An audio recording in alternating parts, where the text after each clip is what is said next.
Hi friends, Allu Arjun Sukumar వీరిద్దరి combination లో వస్తున్న లేటెస్ట్ చిత్రం పుష్ప పార్ట్ 2. ఈ చిత్రం డిసెంబర్ 6వ తేదీన రిలీజ్ కాబోతుంది.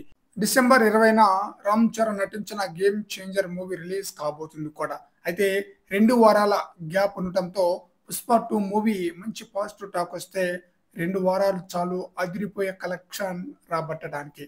అయితే పుష్ప 2 మూవీకి భారీ ఎదురు దెబ్బ తగిలింది. చావా మూవీతో విక్కీ కౌశల్, రష్మిక మందన నటించారు. ఈ చిత్రంలో డిసెంబర్ 6న ఈ మూవీని రిలీజ్ చేస్తున్నట్లుగా అఫీషియల్ గా ప్రకటించేశారు కూడా. దీంతో పాటు ఒక టీజర్ కూడా రిలీజ్ చేశారు. టీజర్ చాలా బ్రహ్మాండంగా ఉందన్నమాట. గూస్ బంప్స్ తెప్పించేలా ఉంది.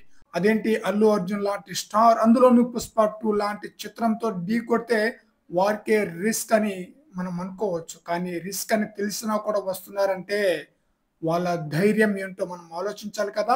ఆ ధైర్యం పేరే ఛత్రపతి శివాజీ మహారాజ్. ఛత్రపతి శివాజీ జీవిత ఆధారంగా చావా మూవీని తెరకెక్కించారనమాట.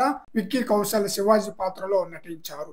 నార్త్ ఇండియాలో, ముఖ్యంగా మహారాష్ట్రలో శివాజీకి ఉన్న గౌరవం, గొప్పదనం, క్రేజ్ వేరే లెవెల్లో ఉందన్నమాట.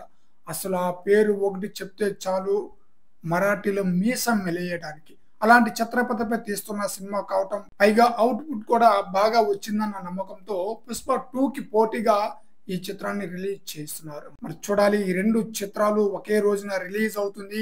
బాలీవుడ్ లో ఈ 2 చిత్రాలు ఎలాంటి రిజల్ట్ అందుకుంటుందో చూడాలి. ఫ్రెండ్స్, ఈ వీడియోపై మీ యొక్క అభిప్రాయాన్ని కామెంట్ సెక్షన్ లో తెలియజేయండి ఫ్రెండ్స్.